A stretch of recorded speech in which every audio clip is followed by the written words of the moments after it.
Hello, everybody, and welcome to Planet Sky FF, the world where everything revolves around £50,000. My name's Suj. And my name is James. We still live in hope of this 50 grand. James with a rank now inside the top 500. Yes, 442 after the City game last night. And I am inside the top 4,000. So, 400, 4,000. What's a couple of points between friends? I just realised 442. And I'm about to move. I'm about to move to that as well. Ironically. Oh, really? Yeah. I think you're moving to a 5-3-1, 5-3-2, going backwards. Well, I told you about fact fives. Be careful. Yes, I mean we learned the hard way, indeed. So, do you want to give everyone a rundown of where you're up to this week? We are obviously recording. It's Wednesday morning, bright and early. The only way we can record as many podcasts as we do is to get up at stupid o'clock. But you've got to do what you've got to do. Firstly, before we do though. Wolves, West Brom, no doubt. Most football fans will consider them party poopers yesterday, but both of them, I mean, respect.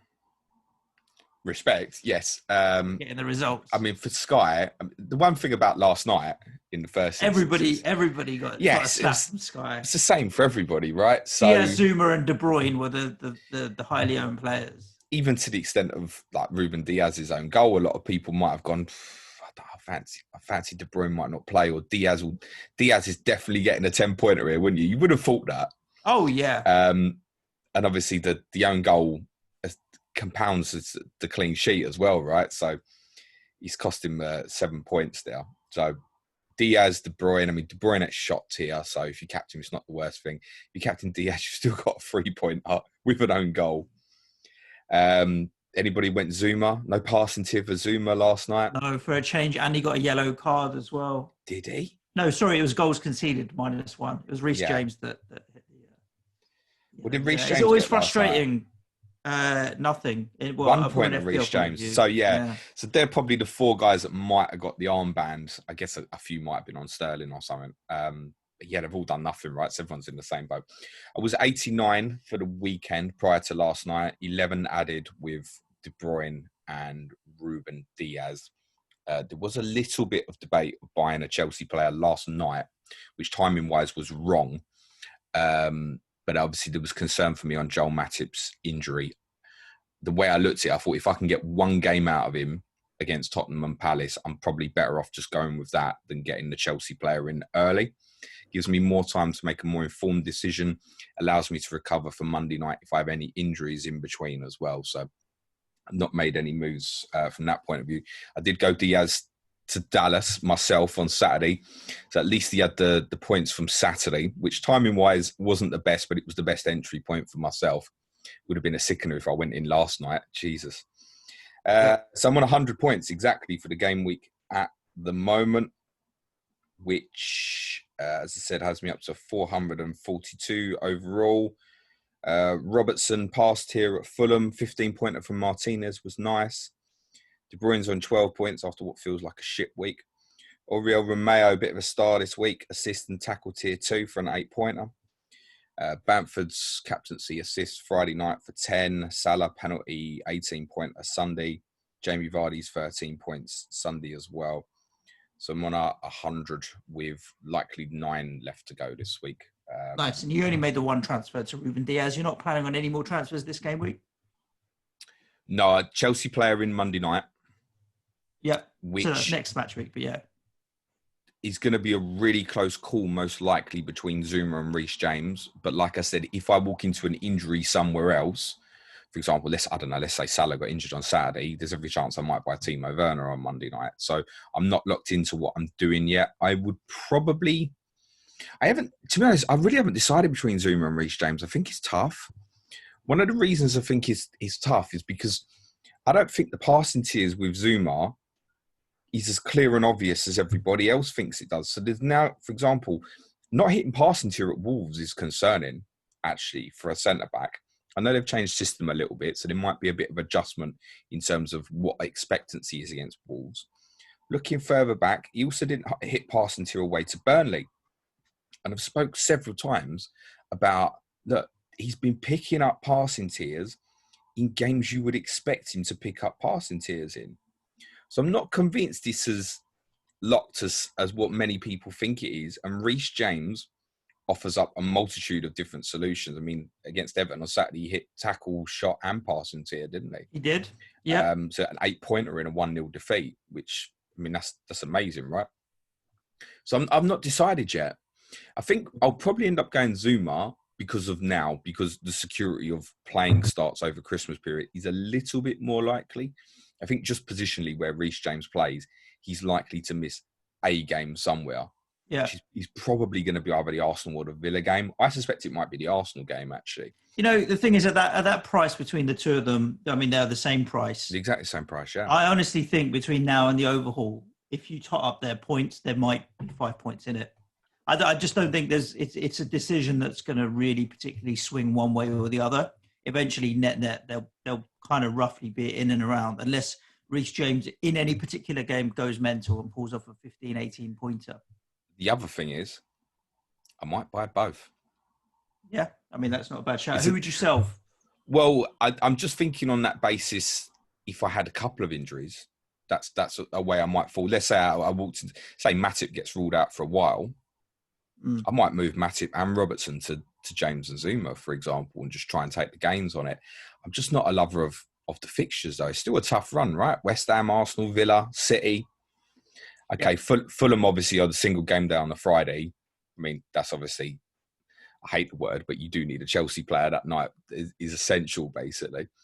Leicester away, Wolves at home, Tottenham away a couple of weeks after. Like, looking further down the run, in terms of all the way up to overhaul, I'd say they've got a difficult run. It's not straightforward. Got a lot of what I'd call orange and yellow fixtures in there, which are alert. And they've just had 2, and they've just lost them both. Yeah, I mean, they are on a bad run. Zuma's 54% owned in the top 1K and 20% overall. Reece James is going to be a lot less than that. So for a lot of managers listening, they're going to own Zouma, or there'll be plenty that do. They're not chopping and changing between them. But for the ones that are looking to move on, that statistic would make a lot of people go for Zouma. It might make me go for James. I mean, coverage, exactly. Yeah. So, I'm sitting on 94 points, James, but I've made 3 transfers this week already. This was a week where I had to basically pull off the sticking plaster in one go. There was no easy way to maneuver my situation effectively. I started the game with Patricio in goal, Zouma, Robertson, Dallas, Diaz, and Gabriel, Fernandes, De Bruyne, Romeu, Sterling, and Jamie Vardy up top. None of the players, there wasn't an easy, with my defenders, an easy off on Saturday onto somebody who is playing on Sunday. And I needed to buy a midfielder to give myself the ability to move from Bruno Fernandes to Salah. And I needed to do it on the Saturday so that I could make the relevant moves on the Sunday. Because I also wanted to swap one of my strikers in Raheem Sterling after they'd played. I didn't want to hold on to him. So I had no choice. And Arsenal were playing on the Sunday. Chelsea were playing on the Saturday. But I didn't want to sell Zouma more than I wanted to sell Gabriel. In the end, it proved all right because Gabriel didn't get anything against Burnley at all other than his appearance points. We'll find out against Southampton tonight how they do. But again, we're expecting Southampton to score today. So I don't know if he'll get as much time on the ball. And from a mid-value kind of point of view, anyone in that 8 to 9 million bracket, because that's what I had to play with if I was selling Gabriel, the best player is Jack Grealish at 8.5 million compared to the Bamfords of the world and all the rest of it. I just feel like long-term hold, Jack Grealish at 8.5 is the player I want. And I was going to go to him before the Burnley game anyway. But by making the move from Gabriel to Grealish, it then allowed me to do Fernandes to Salah. And I sold Raheem Sterling for Danny Ings to give me the money to do that as well. So that was 3 moves, which I was Sounds like at the moment you've got away with it. Yeah, I mean, it's fine. Danny Ings got me shot tier and an assist, shot tier 1. Salah obviously got his goal, albeit lucky, but we all captained Salah, so it was fine. I missed out on Sterling's assist yesterday. That was my big fear, was selling Sterling for Salah before Sterling played West Brom and went mental, and I would regret it. I got away with it there, So now Salah is obviously in, and I have to say there was a fair chance he wasn't going to play last night, actually. So yeah. I just thought, you know what? Eventually, I'm going to have to bite the bullet, so let's do it. And I'm never going to captain him when I've got Bruyne in my squad. And it now means today I'm finally going to bin off. I know Wolves went to 5 at the back, and I know defensively they look better, but I'm going to bin off Patricio today to Meslier, and that gives me enough money to sell Jamie Vardy. I could sell Vardy for Bruno Fernandes, but I need 0.1, and Meslier down to Patricio down to Meslier. Sorry, allows me Vardy to Bruno Fernandes, and then I actually think, looking at my squad, I'm not going to be probably making many changes for a couple of weeks, because I'll end up with Meslier in goal, Zouma, Robertson, Dallas, Diaz, Romeu, De Bruyne, Fernandes, Grealish, and then Danny Ings and Mo Salah. Danny Ings' ownership is ridiculously low, and he's really good in this game. Man of the match awards, shots here. I think he'll be a good differential, and his price is good this year as well, 9.9. So, yeah, I'm quite set with where I'm going to end up in the coming weeks. I also have 0.7 million in the bank, with which I could turn Romeo into Stuart Armstrong, or a slightly more attacking midfielder if I wanted to, or get rid of Dallas for a slightly more attacking player in that 7.1 million bracket, if I need to and want to. You've got no Chelsea players currently? Kurt Zouma. You've got Zouma. I was just going to say Mendy as an alternative if you didn't, maybe. No, I want to go down in value. Double Leeds defensive. Yeah, I think Newcastle, they keep. See, you and me disagree. I think Newcastle, they're keeping a clean sheet today. As long as they don't give away free kicks, should be fine. I mean, look, to be honest, you've got Dallas, haven't you? He's back at right back. That's probably going to stick for a while now. It probably increases the possibility of his tackle tiers. Let's be said. To be honest, Ayling it's a difficult one, because Ayling is more attractive now at 7 million, because he, as seen at the weekend, he's likely to hit more passing tiers playing centre back, definitely. But the fact that he's having to play centre back and they're so short in terms of height defensively. Yeah. I mean, the clean sheets weren't on much anyway, but it's become more difficult. So it depends on your outlook in terms of whether Ayling's better or worse. Dallas, it's a bit better back at fullback, but then you take away the odd sort of shots here and stuff and goal prospects, which he can still get, but he was like the Sheffield United game when he played in midfield, hitting shots here and stuff. Yeah. That's unlikely to happen. Messier's fine, because essentially he's the cheapest playing goalkeeper at the moment. I think he's even cheaper than Darlow, isn't he? I think 0.1. Yeah, I mean, I could go to anyone really that's below the value of Patricio. So our friend Martinez fits into that space. Nick Pope fits into that space, potentially Alex McCarthy, Gator, Fabianski. I mean, there's a number of options there. They're all at a price below Patricio. So the only note I'd say on selling Patricio, there is one day, now we've got the January fixtures, that you might wish you had that back. Tuesday the 12th of January looks a little bit awkward now. Wolves are at home to Everton, and Sheffield United are at home to Newcastle. Those are the two fixtures. So Wolves, Everton, Newcastle, Sheffield United. Look, if you looking to roll with a Dominic Calvert-Lewin or something, or if Richarlison's looking like he's going to tear it up at the time, fine. But it's also one, because they're playing on that Tuesday, it's not really an entry point as such, particularly. It's not too bad for Wolves, because then they've got West Brom on the Saturday straight afterwards. But you might feel you want to come straight off that, possibly.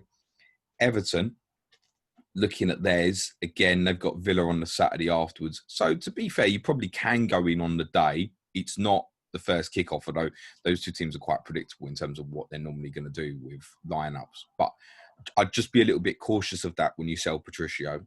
I don't know if that's a move you need to make. And obviously, if you've got Dallas, you don't need the Meslier cover. No, of course.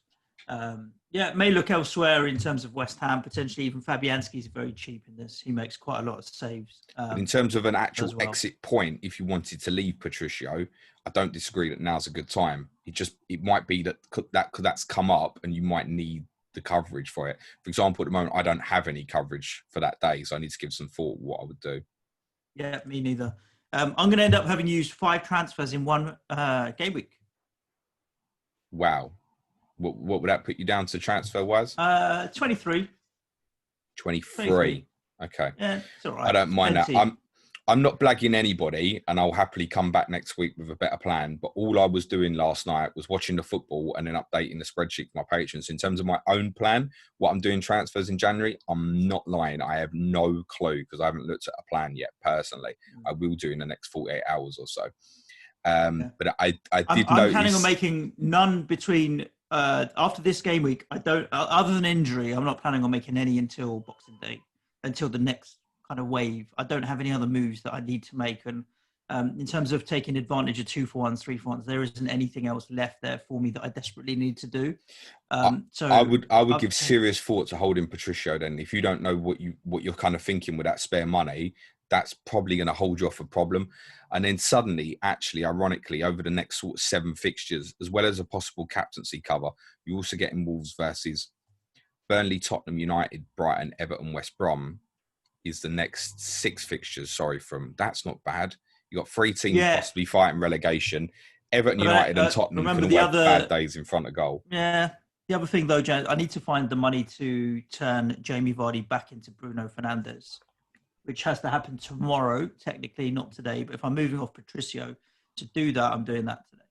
You need to find 0.1. Do you have 0 in the bank? 0. Oh, that's brutal. Yeah. Lend me a couple of quid. I don't mind moving off Patricio. I'll be honest with you. I just don't. It was reassuring to see Wolves move to a back 5 yesterday. I think they'll be defensively better with that back 5, but I'm still not. He's not what I wanted. Like, I haven't been getting the clean sheets at all from him. So the irony on I'm obviously going Bruno to. That's the other move. I'm obviously doing. I'm doing Vardy to Bruno on Thursday this week. The one that stood out from the January fixtures to me that I have seen is another Vardy Bruno switcheroo. Ironically, should we segue into that then? So obviously the fixtures dropped yesterday for January in the middle of James's live stream. For those that don't think handy that those let's let people into a secret. I mean, the Premier League did know that you were going to be live streaming at exactly that time and thought, when shall we fuck up James's day and drop pictures in the middle of his live stream, and that was when they dropped. So we've had a chance to spread them out, but perhaps not really find the real interesting gains. And obviously, the gains are dependent on who you do and don't have in your team. As an individual. But yeah, from match week 17 all the way through to 20, we know what's going on. We think. You still think there's going to be moves then? There's a couple of things we need to be aware of just consciously. The first is the game week 1 postponements we've all been aware of for a long time. City versus Villa, Burnley versus United. I still think there's a possibility that Burnley Man United is going to be played in January. There are 2 dates that it can go into. Wednesday the 6th of January, Wednesday the 13th of January. What this might be dependent on is actually what United do against Everton in the Carabao Cup quarterfinals. And obviously that's a fixture as well, Burnley v Man United. At the moment, it wouldn't have fans. So it could be something that's decided quite short term. I wouldn't be surprised because it's just one game. Honestly, if an announcement dropped on, say, December the 28th or something random, said, look, this game's going to be on January the 6th, for example. I think the TV companies don't want it on the 13th that week because it's the split week. And I think they'd rather hold the games back, actually. Okay.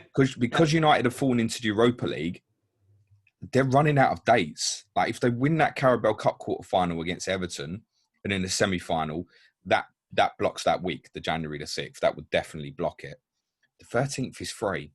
If they keep doing well in the cups, at some point, they're going to end up with having to play 3 games in 5 days or something.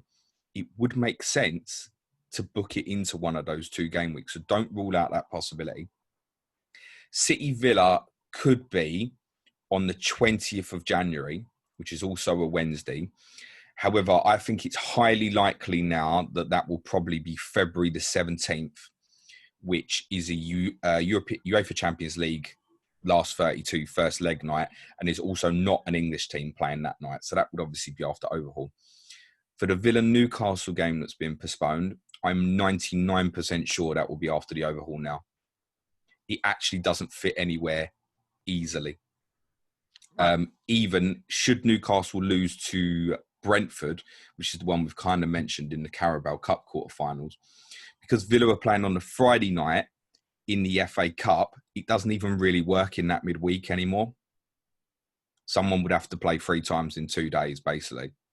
Right. So it doesn't really work. So I'm pretty sure that will get... I wouldn't be surprised if that's not even played till like game week 37. Honestly, I'm not joking. All the way it could be ages away. So not expecting that one. Burnley United, I'd be very, very cautious of. The January the 30th fixtures, which is kind of... That's the last Saturday in January. We've got the fixtures for that weekend in Maine. There are, I think, 4 fixtures at 3 o'clock on the Saturday. I think they're likely to get spread still. There's a good chance they won't get spread till we get the February fixtures now. So it might be that they don't get spread till, I don't know, 10th of January or something, when we've got a clearer picture of our fans going back, what's happening. I can't foresee the picture being any better than we get, say, 4,000 in the ground, for example. I can't see it being better than that by the end of January, in which case these games will get spread. So just be conscious of that. There is a very, very small, and I mean very small, possibility that West Brom and Fulham could be on the Friday the 29th. And those 3 o'clock games that I've mentioned, that are on the Saturday 3 o'clock, again, small possibility that one of them could land on a Monday. The Friday Mondays are both very unlikely because there's midweek fixtures before and midweek fixtures afterwards, both in the Premier League. And the final weekend, just a note on that, which takes us all the way to the 5th of February, the Friday. The only game, as far as I can tell, on the Friday that could happen, Friday the 5th of February, is Newcastle against Southampton. That's the only one. And again, because it's after midweek fixtures, I think it's very unlikely. So it's likely to just be a Saturday and Sunday, possibly a Monday game. Right. So it's not completely set in stone, but that takes us up to the overhaul. We now have basically 95% of the picture, so we can really plan now. So in terms of game week, match week 18, match week 19, that's the week for people that haven't twigged yet, where 5 of the fixtures are moving from 18 to 19 to allow the TV company, to have more live televised football. Yeah. So we now know that Burnley, Chelsea, Fulham, Leeds, Leicester, Liverpool, Manchester United, Southampton, West Brom and West Ham have a blank in 18, and we're going to be playing double fixtures in match week 19, which kind of leaves a gap between some of these teams' fixtures where we might be able to find a better or a decent hop-on, hop-off strategy.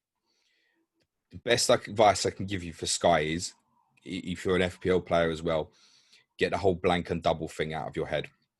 The best thing to try and do is think of it as a 2-week period and every team's playing twice.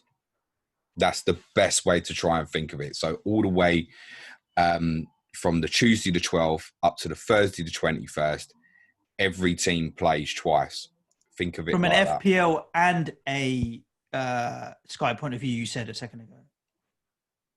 No. For those who play FPL, get the blank and double out of your head for Sky. That's what I mean. From FPL, it probably has a much bigger impact with the people playing the chip with the bench boost than it does in Sky. So I see what you're saying. So yeah, don't worry about which week the fixtures are in, because it does eventually balance itself out.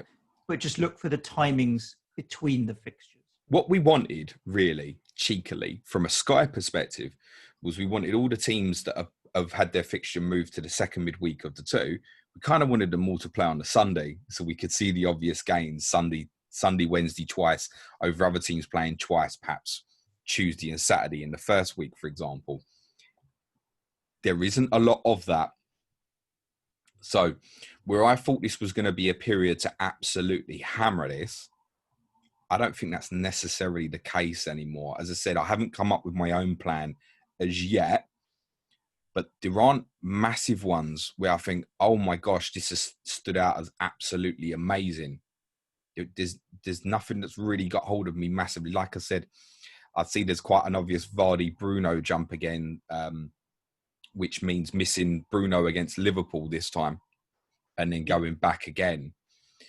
But there's not, honestly, there's not massive ones. If you take Liverpool, all right, so they play, Liverpool's going to be quite awkward because they've got a really good run of fixtures. And then arguably from the 30th when they play Newcastle, that's the end of the week, so you don't want to come off. The following week, they play away to Southampton on the Monday, so that's the end of that week, so you don't want to come off. But then they don't play to the Sunday. So there are a couple of teams that play twice in the middle, but there's not many. Yeah, there's not many at all. I thought there was going to be loads. We'd go, oh my God, I'm jumping all over the place. I don't think there is. Brighton, Villa, Everton, I think that's it. That play twice in between those Liverpool games. The other thing is, and you have to be really conscious of this, because I will make a plan now right up until the end of the overhaul. One of the best tips I can give you, though, is understand that your opinion will change over this period. Yes. There are loads of fixtures. You're obviously going to walk into, you're not obviously, but you're likely to walk into an injury or suspension problem somewhere as well. Understand that your plans will change. So what I'd like to do now is know exactly what I'm definitely doing beyond the Chelsea transfer to what my next transfer is going to be. Have a plan beyond that, but be over this period particularly, really understand that I need to be flexible with it, and my thinking may well change. Because so many games. I mean, take Arsenal, for example, right? Right now, you wouldn't go near them, but no. You would if you looked on paper. I'm not sure if you would, because you look at their results on paper, right, and the way they're playing. You think, I don't want any of that. Brighton, West Brom, Palace, Newcastle as a stretch of 4 games. Genuinely, I would go as far to say, including the game tonight, on Arsenal's next 9 fixtures, you could all the way as far as we know, you could make a case that that's a decent entry point. All of them. And they've obviously got those just 2 single game days, Palace at home and Newcastle at home. You're going to want one, or you're going to feel like you need one. Now, for a lot of us, we're sitting there on Gabriel. I've not been thinking of coming off the way other people have. And my simple feeling on that is the fixtures really ease up for them. So some of these passing tiers, even in a back 4, I think they'll come back. So it's possibly going to be pain for the next 3 games with him, but it might be worth holding on to that. And then, to be honest, them 4 fixtures in the middle, Brighton, West Brom, Palace, Newcastle, as I said, they're all decent entry points. Someone's going to be brave to go Aubameyang. And do you know what? I would hazard a guess now that Pierre-Emerick Aubameyang, one way or the other, will decide who wins Sky this year. If you get him in and he does well for you, it'll be big. And if you do and he fucks up, it'll be big. Yeah. It'll cost you. But I think that's going to be important. Now that, for example, on Aubameyang, that's what I talk about being flexible. Because by the time we get to, say, Brighton on the 28th or West Brom on the 2nd for them, they might be in form again. Something might change. And you think, yeah, do you know what? Them fixtures, he's captainable in all of them. All 4 of them games in the middle, he's the best captaincy option, genuinely. But you wouldn't want to buy it at the moment. I just think, Gabriel's enough. So that's one where I need to work on 2 different plans. One if I don't want Aubameyang, and one if I do. Let's run down captains for the next 5 match days, James, which takes us through till next week, Monday. And then we'll get into a few Twitter questions. For anybody that's listening, thinking about spreadsheets and what have you, if you are one of our Patreons, you can head over to patreon.com/planetfpl. Not only do you once a month get Sky Extra Time as a podcast, we release specials when this kind of fixture stuff happens. Well, we need a little bit more warning than yesterday evening. While I'm recording live, yeah. Yeah, exactly. But we also do release the spreadsheet out that patrons use to help plan their strategy, and it helps you visualize as well. No obligation, but if you're thinking, what value am I going to get out of my £8 or whatever it may be, this is one of them. Captains, James, tonight, Mo Salah? Yes, I think so. Yeah. I'm not 100% on it, but I think so. Well, one of the reasons for that is I think it's going to be a difficult night for Jamie Vardy. Yeah. You can say, okay, I've captained Salah in FPL, which I have. I would have captained over Vardy in FPL if I had Vardy. So I don't know why I wouldn't make that same decision for Sky when Salah's more reliable from a shot tier perspective than Vardy. The other one is obviously Bamford. I think it's reasonable for a differential if you fancy it. You could make a case that if Liverpool or Leeds, if I said to you now one of them's going to get 4 or 5 tonight, you'd say Leeds was more likely, wouldn't you? Oddly enough. I think I'll go Salah tonight. I think I'll go Salah as well. My fallback, if I want to be Maverick, it will be Danny Ings away at Arsenal because I reckon Southampton could do well tonight. I think something would have to spook me for me not to go Salah. That's been the plan through this. Tomorrow, no question, Bruno Fernandes.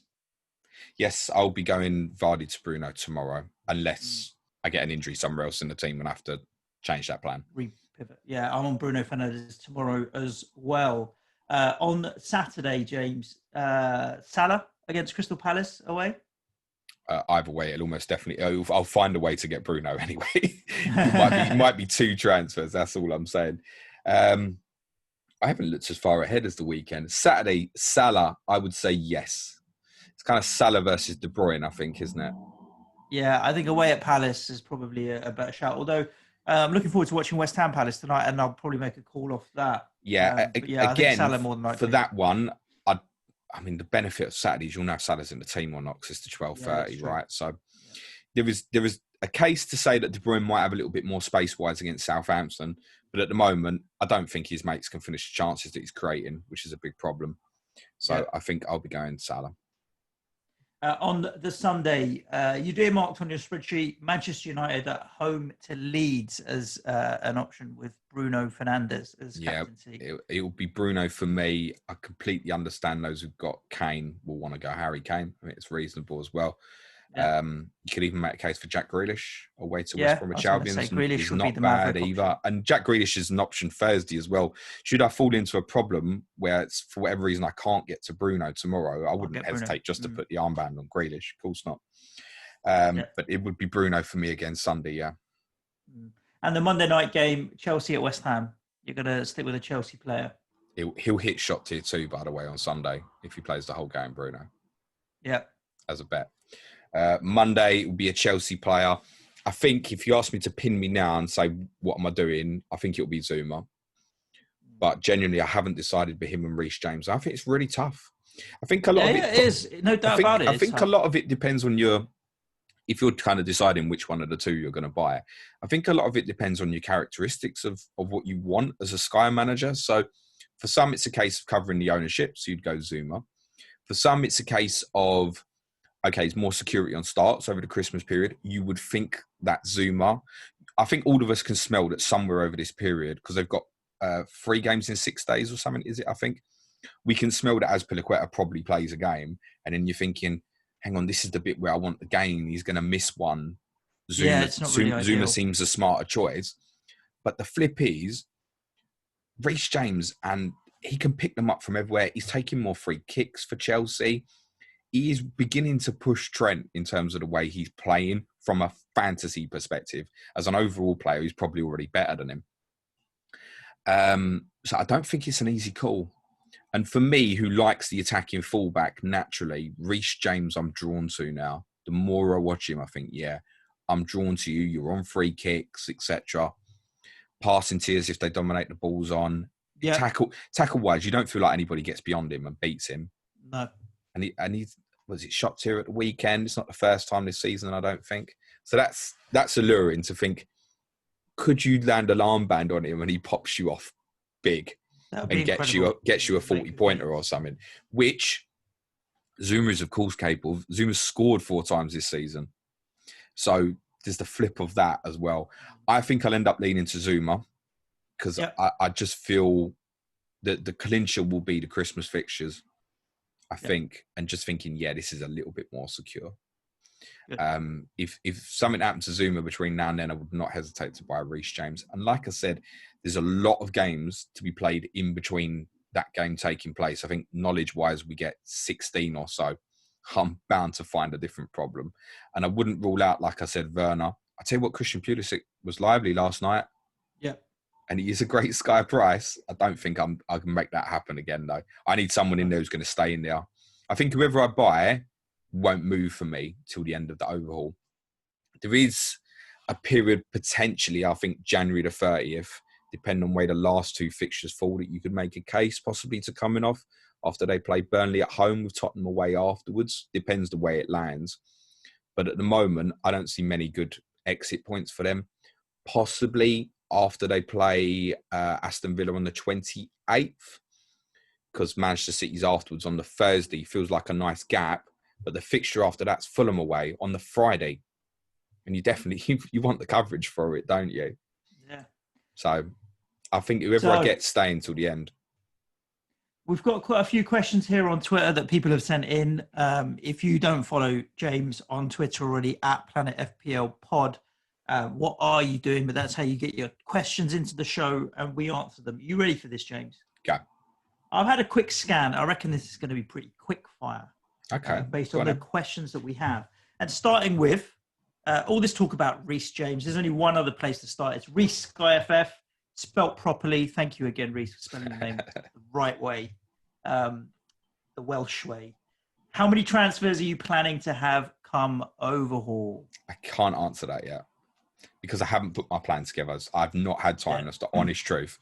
If you ask that question to me next week, I can tell you the answer. No problem at all. In fact, find the tweet next week, right, Reece? Stick the question in. We will answer it. I know I'm going to be looking at somewhere. The lowest I could get down to is 15, probably 15, 17, something like that.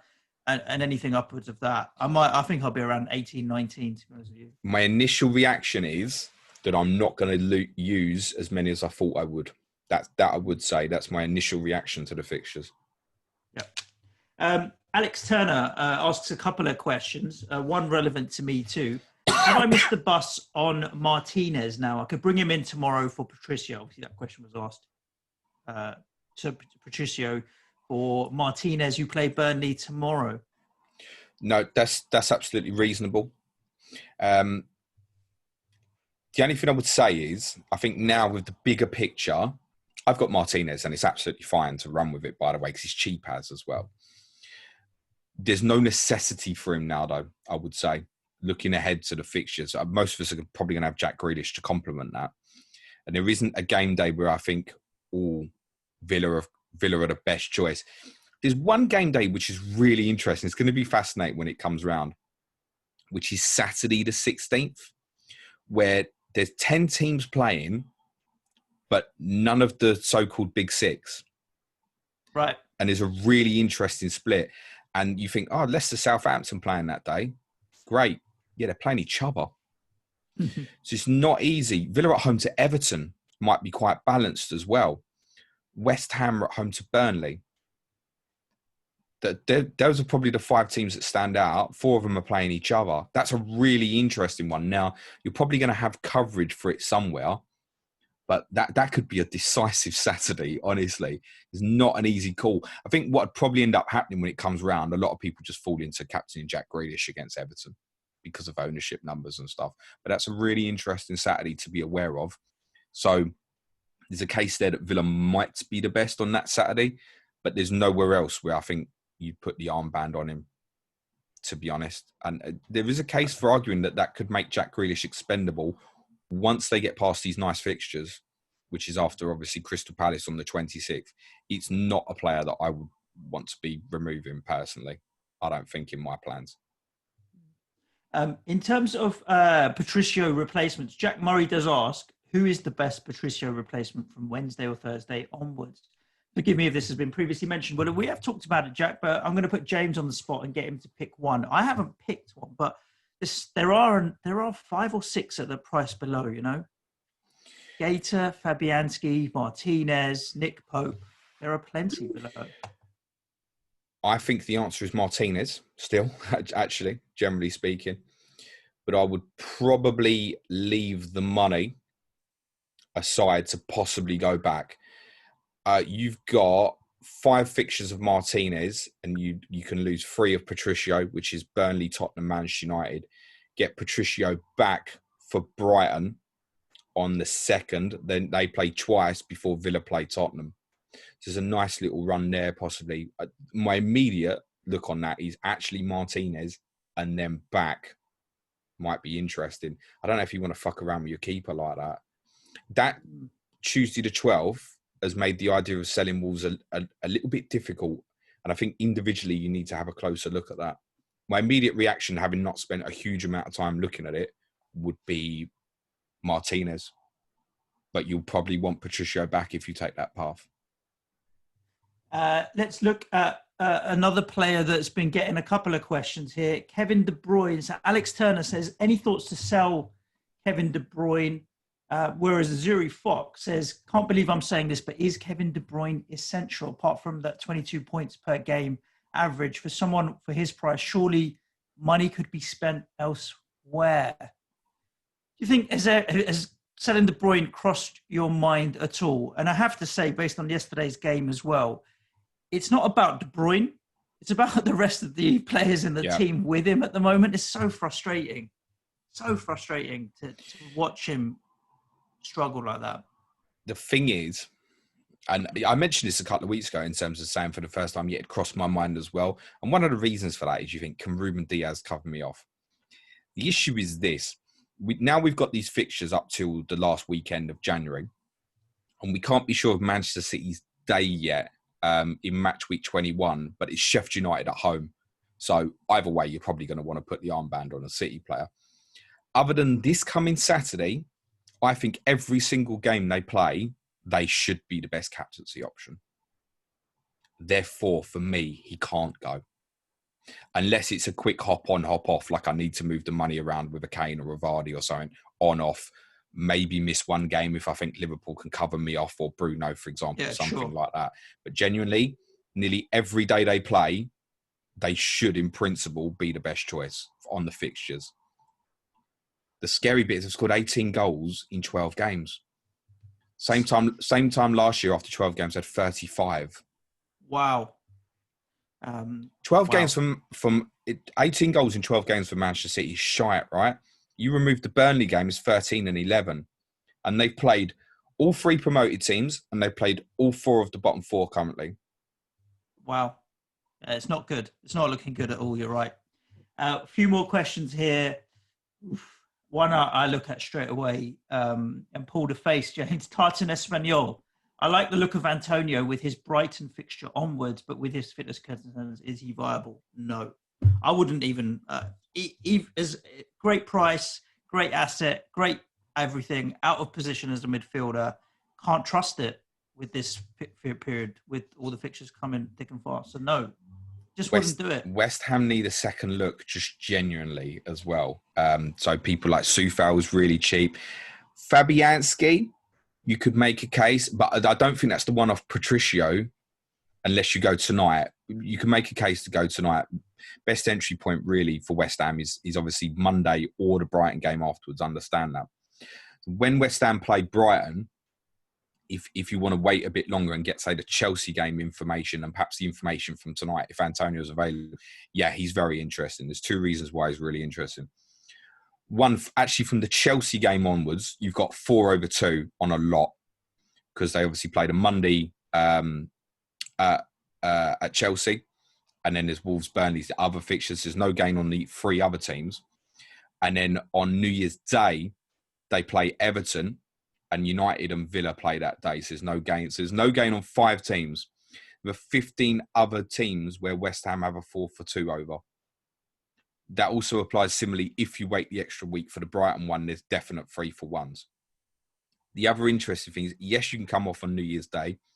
There are quite a few teams you can have 2 fixtures of, but not many. And by the way, on Saturday the 16th, they have Burnley at home, and Tuesday the 19th, West Bromwich Albion at home.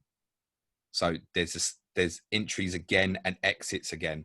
So West Ham are a really interesting one over the next 4 or 5 weeks or so.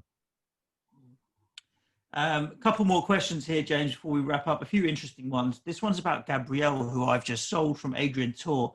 Gabriel has 2 single game matches, so single days where Arsenal are playing on their own. So would you basically hold him because you need the captaincy cover? There's a game on the 14th of January, Crystal Palace at home, and there's a game on the 18th of January, which is Newcastle at home. The good news about those 2 particular fixtures for Gabriel owners as well is he will probably hit the passing tiers in them. Yeah. And I think that'll be enough as long as he comes through fit. And I think it would have to be him, rather than thinking, well, he gets injured, I'll go for Rob Holding at cheap or something. I don't want none of that. Thank you very much. To think that you could get through without Aubameyang, that's my initial think. I still think he's going to pop off at some stage. He's got to, hasn't he? Surely. I mean, they haven't they? I know they're bad at the moment, but they're in a relegation dogfight, James. And let's let Benny Blanco ask a question, a regular contributor. With lots of possible gains available, how do you strike a balance in attacking the fixtures and protecting your transfers? I think you've got to attack the fixtures, haven't you? Yeah. I think in this current environment, with so much uncertainty, and with it, I'm assuming, Benny's probably going to have somewhere between 20 and 25 transfers. He's a decent manager, so he's not going to spank them all. 10 to 15 will get you post overhaul. If you had 15 left, that's fine. You've still got 10 to play with between now and then. I think you don't know what's going to happen with COVID and all the rest of it, with fixtures and all that kind of stuff. So when the opportunity is there, I think you just got to take it right now rather than and wait if there's going to be a better opportunity. The only caution over this period, and look, again, other than the 4 teams who played last night, the majority of teams are playing twice before we speak again, right? You need to be a little bit conscious of the rotation idea over these periods. One of the things that is really good to kind of throw into your idea in terms of your thinking is when are FA Cup fixtures, for example. So one of the things, just to give you a good example of this, one of the ideas I did look at was like a Vardy Bruno hop off, which obviously I'm going back to Bruno tomorrow is the plan. But further down, looking at moving that back again, like I said, it was the idea of missing Bruno away to Liverpool and then buying him back when they're away to Fulham on the Wednesday. And you think, hang on a minute, they're playing away to Liverpool on the Sunday, away to Fulham on the Wednesday, and Sheffield United at home the following Wednesday. And you think, when you just look at that, you think, oh, he's going to get rotated in one of these. But in a weekend in the middle between the Fulham Sheffield United fixtures, a 4th round of the FA Cup. Now, if they get through in the Cup and they've got someone that's a relative straightforward draw, that's the game you'll miss, isn't it? It's the Cup game. And then actually Bruno is more secure than perhaps psychologically we would think and worry about. Does that make sense? Yeah. So Cup draws are kind of important as well, certain things. So you might want to have a look at that around. I mean, the majority of Premier League teams, I think, are going to rotate heavily in the FA Cup 3rd round this year. Even some who've got each other, like Arsenal, Newcastle, Villa, Liverpool even. I think they're all going to rotate 3rd round of Cup this year. And then look, if you're in the quarterfinals or so, then you'll treat it a bit more differently. Be aware of the League Cup semi-finals once they come around at midweek of sort of the 5th, 6th. Semi-final teams are going to go and try and win the game. I should imagine one game from the final, and it's only on one leg. Be conscious of that as well. Factor that kind of thing into your planning. Indeed. There we go. That's all of the questions and a quick rundown on Sky FF for you. Do tune in next week where we'll be going into a little bit more detail on the January fixtures now that we'll have some headspace to find some potential transfer jump-ons, jump-offs and all of that kind of stuff as well. Anything else to add, James? We're in the middle of a game week. As I said, I'll happily run through my plan next week. I've just not done it yet. Yeah. I think the only thing I would say is don't have one plan as well. Of course, yeah. Multiple plans. So for me now, genuinely, I will have a plan all the way through, and it will be called an Antonio plan, for example. Am I buying him? Am I not? What's my course path from there? Am I buying Aubameyang? Am I not? What's my path? If your plan involves a 5-3-2, bin it. That's my advice to you. Several plans. You can get through with a 5-3-2. Yeah, it's just not ideal. It just leaves you in a position that you're potentially stuck. And quite often you may find that you need to remove your most expensive defender. It's one of the reasons I don't mind owning Robertson I haven't got a 5-3-2, but just generally anyway, it's one of the things I can potentially move, right? Of course. There we go. Thank you for tuning in today. We appreciate all of you listening to the podcast, wherever you're listening, whether it's iTunes, SoundCloud, Stitcher, Spotify, and wherever else it may be. Please subscribe and you'll get notified as soon as we put another podcast out, which is basically every single day. Stay safe wherever you are. I know so much of the country is now in tier 3, so do look after yourselves. Ciao for now. Thanks, everyone. Good luck this week. Cue music, please, man, child.